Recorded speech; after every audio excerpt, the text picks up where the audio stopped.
The White Man's Way by Jack London.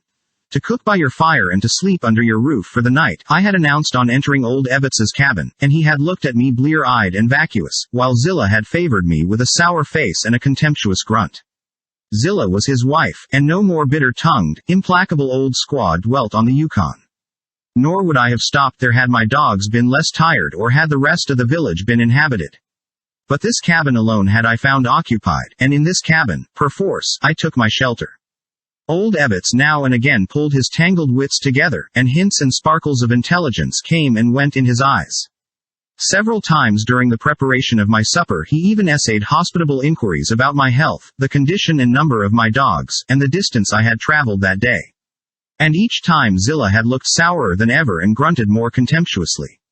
Yet I confess that there was no particular call for cheerfulness on their part. There they crouched by the fire, the pair of them, at the end of their days, old and withered and helpless, racked by rheumatism, bitten by hunger, and tantalized by the frying odors of my abundance of meat. They rocked back and forth in a slow and hopeless way, and regularly, once every 5 minutes, Ebbets emitted a low groan. It was not so much a groan of pain, as of pain-weariness. He was oppressed by the weight and the torment of this thing called life, and still more was he oppressed by the fear of death.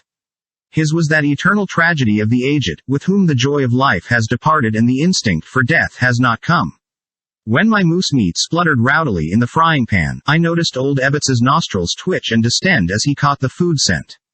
He ceased rocking for a space and forgot to groan, while a look of intelligence seemed to come into his face. Zillah, on the other hand, rocked more rapidly, and for the first time, in sharp little yelps, voiced her pain. It came to me that their behavior was like that of hungry dogs, and in the fitness of things I should not have been astonished had Zillah suddenly developed a tail and thumped it on the floor in right doggish fashion. Ebbets drooled a little and stopped his rocking very frequently to lean forward and thrust his tremulous nose nearer to the source of gustatory excitement.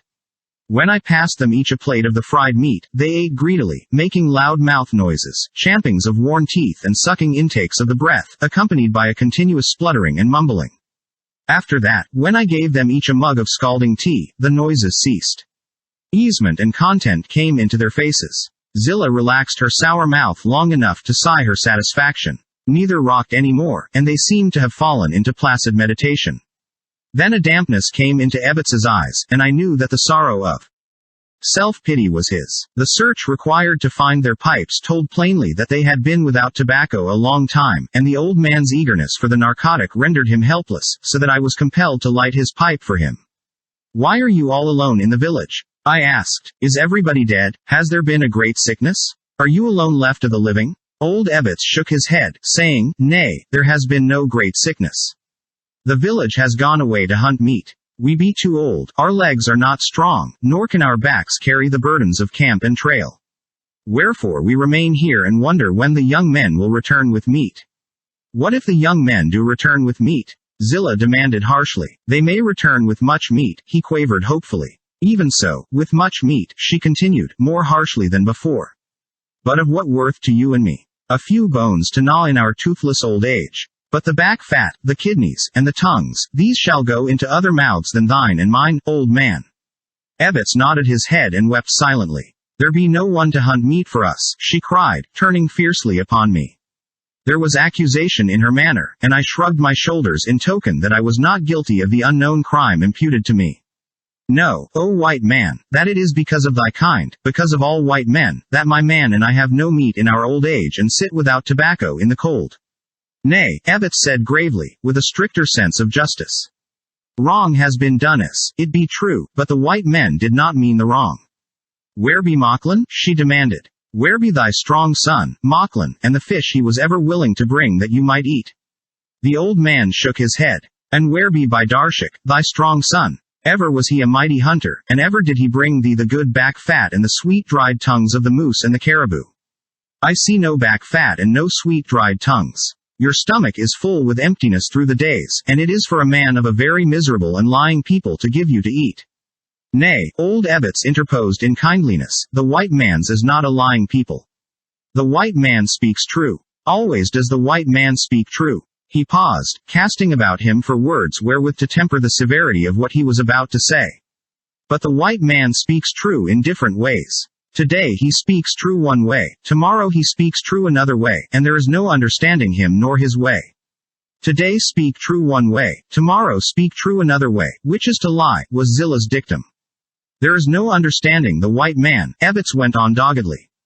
The meat, and the tea, and the tobacco seemed to have brought him back to life, and he gripped tighter hold of the idea behind his age-bleared eyes. He straightened up somewhat, his voice lost its querulous and whimpering note, and became strong and positive. He turned upon me with dignity, and addressed me as equal addresses equal. The white man's eyes are not shut, he began.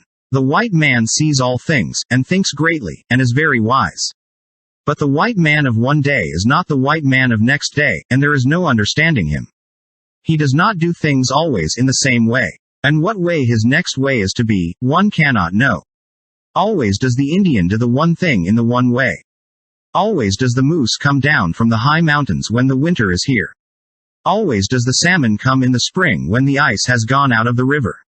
Always does everything do all things in the same way, and the Indian knows and understands. But the white man does not do all things in the same way, and the Indian does not know nor understand. Tobacco be very good. It be food to the hungry man. It makes the strong man stronger, and the angry man to forget that he is angry. Also is tobacco of value. It is of very great value. The Indian gives one large salmon for one leaf of tobacco, and he chews the tobacco for a long time. It is the juice of the tobacco that is good. When it runs down his throat it makes him feel good inside. But the white man, when his mouth is full with the juice, what does he do? That juice of great value, he spits it out in the snow and it is lost. Does the white man like tobacco? I do not know, but if he likes tobacco, why does he spit out its value and lose it in the snow? It is a great foolishness and without understanding. He ceased, puffed at the pipe, found that it was out, and passed it over to Zilla, who took the sneer at the white man off her lips in order to pucker them about the pipe stem. Ebbets seemed sinking back into his senility with the tale untold, and I demanded, what of thy sons, Mocklin and Bidarshik? And why is it that you and your old woman are without meat at the end of your years? He roused himself as from sleep, and straightened up with an effort. It is not good to steal, he said. When the dog takes your meat you beat the dog with a club. Such is the law. It is the law the man gave to the dog, and the dog must live to the law, else will it suffer the pain of the club. When man takes your meat, or your canoe, or your wife, you kill that man. That is the law, and it is a good law. It is not good to steal, wherefore it is the law that the man who steals must die. Whoso breaks the law must suffer hurt. It is a great hurt to die. But if you kill the man, why do you not kill the dog? I asked. Old Ebbets looked at me in childlike wonder, while Zilla sneered openly at the absurdity of my question. It is the way of the white man, Ebbets mumbled with an air of resignation. It is the foolishness of the white man, snapped Zilla. Then let old Ebbets teach the white man wisdom, I said. Softly. The dog is not killed, because it must pull the sled of the man. No man pulls another man's sled, wherefore the man is killed. Oh, I murmured. That is the law, old Ebbets went on. Now listen, O white man, and I will tell you of a great foolishness. There is an Indian. His name is Mobits. From white man he steals 2 pounds of flour. What does the white man do? Does he beat Mobits? No. Does he kill Mobits? No. What does he do to Mobits? I will tell you, O white man. He has a house. He puts Mobits in that house. The roof is good. The walls are thick. He makes a fire that Mobits may be warm. He gives Mobits plenty grub to eat. It is good grub. Never in his all days does Mobits eat so good grub. There is bacon, and bread, and beans without end. Mobits have very good time. There is a big lock on door so that Mobits does not run away. This also is a great foolishness. Mobits will not run away. All the time is there plenty grub in that place, and warm blankets, and a big fire. Very foolish to run away. Mobits is not foolish. 3 months Mobits stop in that place. He steal 2 pounds of flour. For that, white man take plenty good care of him. Mobits eat many pounds of flour, many pounds of sugar, of bacon, of beans without end. Also, Mobits drink much tea. After 3 months white man open door and tell Mobits he must go. Mobits does not want to go. He is like dog that is fed long time in one place. He want to stay in that place, and the white man must drive Mobits away. So Mobits come back to this village, and he is very fat. That is the white man's way, and there is no understanding it. It is a foolishness, a great foolishness. But thy sons? I insisted. Thy very strong sons and thine old age hunger. There was Mocklin, Ebbets began. A strong man, interrupted the mother. He could dip paddle all of a day and night and never stop for the need of rest. He was wise in the way of the salmon and in the way of the water. He was very wise. There was Mocklin, Ebbets repeated, ignoring the interruption. In the spring, he went down the Yukon with the young men to trade at Campbell Fort. There is a post there, filled with the goods of the white man, and a trader whose name is Jones. Likewise is there a white man's medicine man, what you call missionary. Also is there bad water at Campbell Fort, where the Yukon goes slim like a maiden, and the water is fast, and the currents rush this way and that and come together, and there are whirls and sucks, and always are the currents changing and the face of the water changing, so at any 2 times it is never the same. Mocklin is my son, wherefore he is brave man. Was not my father brave man? Zillah demanded. Thy father was brave man, Ebbets acknowledged, with the air of one who will keep peace in the house at any cost. Mocklin is thy son and mine, wherefore he is brave. Mayhap, because of thy very brave father, Mocklin is too brave. It is like when too much water is put in the pot it spills over. So too much bravery is put into Mocklin, and the bravery spills over. The young men are much afraid of the bad water at Campbell Fort. But Mocklin is not afraid. He laughs strong, ho, ho, and he goes forth into the bad water. But where the currents come together the canoe is turned over. A whirl takes Mocklin by the legs, and he goes around, and down, and is seen no more.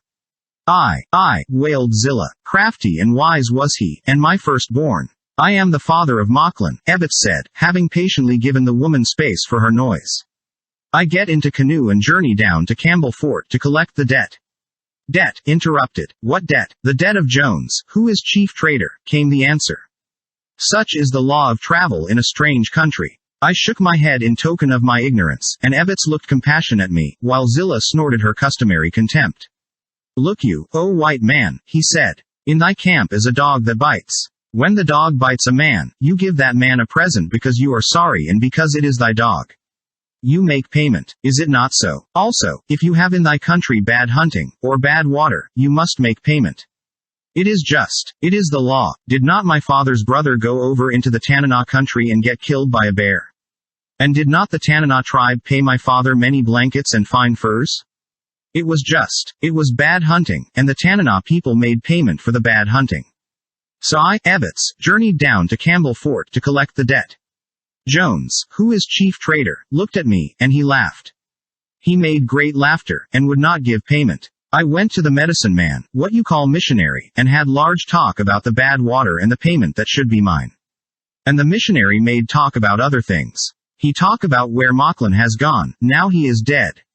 There be large fires in that place, and if missionary make true talk, I know that Mocklin will be cold no more. Also the missionary talk about where I shall go when I am dead.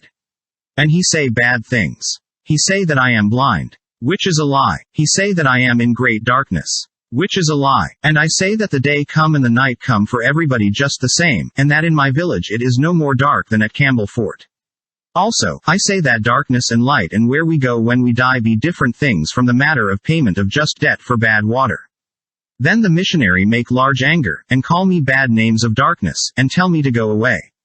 And so I come back from Campbell Fort, and no payment has been made, and Mocklin is dead, and in my old age I am without fish and meat.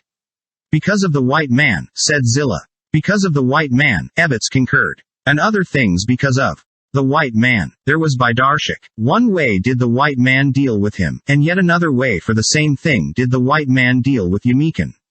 And first must I tell you of Yamikan, who was a young man of this village and who chanced to kill a white man.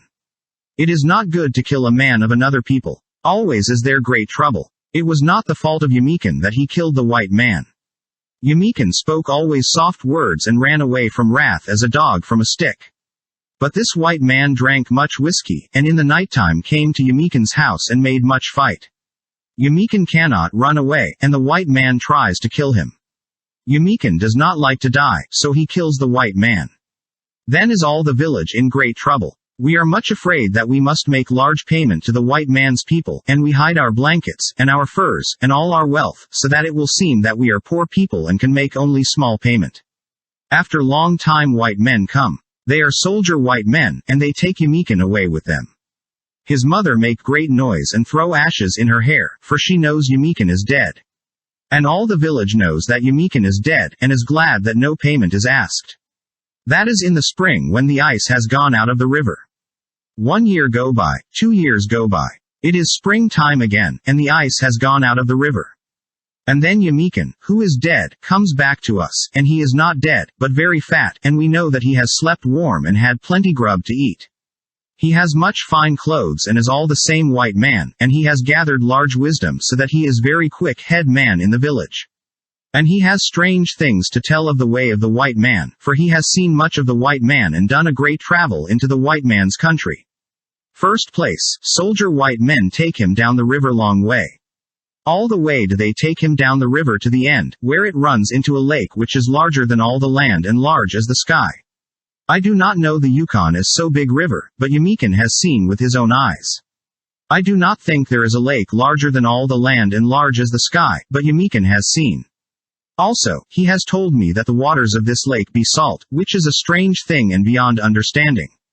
But the white man knows all these marvels for himself, so I shall not weary him with the telling of them. Only will I tell him what happened to Yemikin. The white man give Yemikin much fine grub. All the time does Yemikin eat, and all the time is there plenty more grub. The white man lives under the sun, so said Yemikin, where there be much warmth, and animals have only hair and no fur, and the green things grow large and strong and become flour, and beans, and potatoes. And under the sun there is never famine. Always is there plenty grub. I do not know, Yemikin has said, and here is a strange thing that befell Yemikin. Never did the white man hurt him.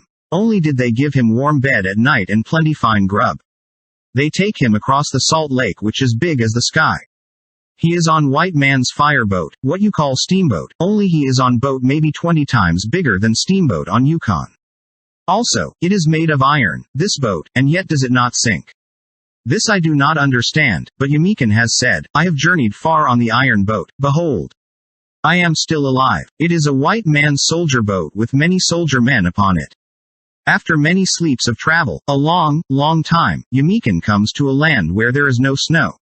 I cannot believe this. It is not in the nature of things that when winter comes there shall be no snow. But Yemikin has seen. Also have I asked the white men, and they have said yes, there is no snow in that country. But I cannot believe, and now I ask you if snow never come in that country. Also, I would hear the name of that country. I have heard the name before, but I would hear it again, if it be the same, thus will I know if I have heard lies or true talk. Old Ebbets regarded me with a wistful face. He would have the truth at any cost, though it was his desire to retain his faith in the marvel he had never seen. Yes, I answered, it is true talk that you have heard. There is no snow in that country, and its name is California. Cal-ee forn yea, he mumbled twice and thrice, listening intently to the sound of the syllables as they fell from his lips. He nodded his head in confirmation. Yes, it is the same country of which Yemikin made talk. I recognized the adventure of Yemikin as one likely to occur in the early days when Alaska first passed into the possession of the United States. Such a murder case, occurring before the installment of territorial law and officials, might well have been taken down to the United States for trial before a federal court. When Yemikin is in this country where there is no snow, old Ebbets continued, he is taken to large house where many men make much talk.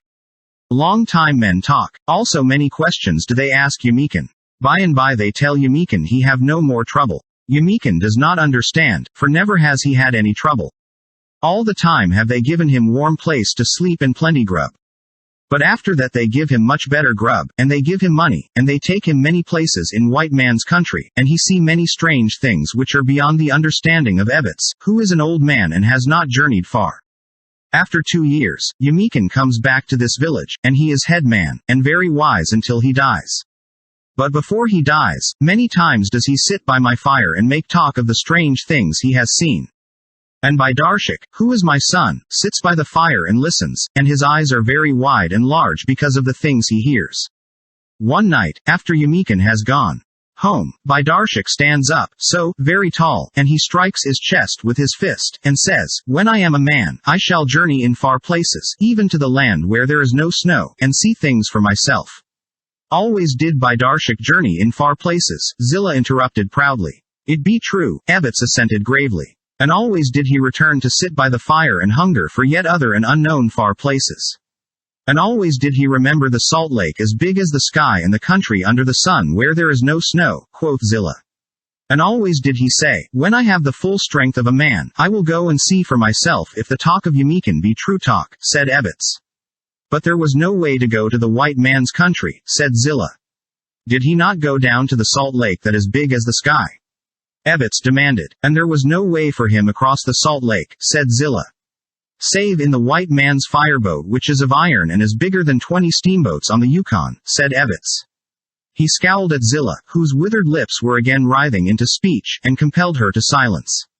But the white man would not let him cross the salt lake in the fireboat, and he returned to sit by the fire and hunger for the country under the sun where there is no snow. Yet on the salt lake had he seen the fireboat of iron that did not sink, cried out Zillah the irrepressible. Aye, said Evetz, and he saw that Yemikin had made true talk of the things he had seen. But there was no way for Bidarshik to journey to the white man's land under the sun, and he grew sick and weary like an old man and moved not away from the fire. No longer did he go forth to kill meat, and no longer did he eat the meat placed before him. Zillah broke in. He would shake his head and say, only do I care to eat the grub of the white man and grow fat after the manner of Yemikin. And he did not eat the meat, Evetz went on. And the sickness of Bidarshik grew into a great sickness until I thought he would die.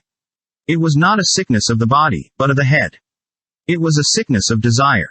I, Evetz, who am his father, make a great think. I have no more sons and I do not want Bidarshik to die. It is a head sickness, and there is but one way to make it well. Bidarshik must journey across the lake as large as the sky to the land where there is no snow, else will he die. I make a very great think, and then I see the way for Bidarshik to go. So, one night when he sits by the fire, very sick, his head hanging down, I say, my son, I have learned the way for you to go to the white man's land. He looks at me, and his face is glad. Go, I say, even as Yemikin went. But Bidarshik is sick and does not understand. Go forth, I say, and find a white man, and, even as Yemikin, do you kill that white man. Then will the soldier, white men come and get you, and even as they took Yemikin will they take you across the salt lake to the white man's land. And then, even as Yemikin, will you return very fat, your eyes full of the things you have seen, your head filled with wisdom. And Bidarshik stands up very quick, and his hand is reaching out for his gun. Where do you go? I ask. To kill the white man, he says. And I see that my words have been good in the ears of Bidarshik and that he will grow well again.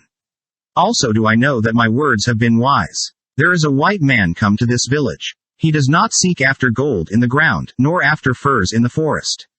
All the time does he seek after bugs and flies. He does not eat the bugs and flies, then why does he seek after them? I do not know, only do I know that he is a funny white man. Also does he seek after the eggs of birds. He does not eat the eggs. All that is inside he takes out, and only does he keep the shell. Eggshell is not good to eat. Nor does he eat the eggshells, but puts them away in soft boxes where they will not break. He catch many small birds. But he does not eat the birds. He takes only the skins and puts them away in boxes. Also does he like bones.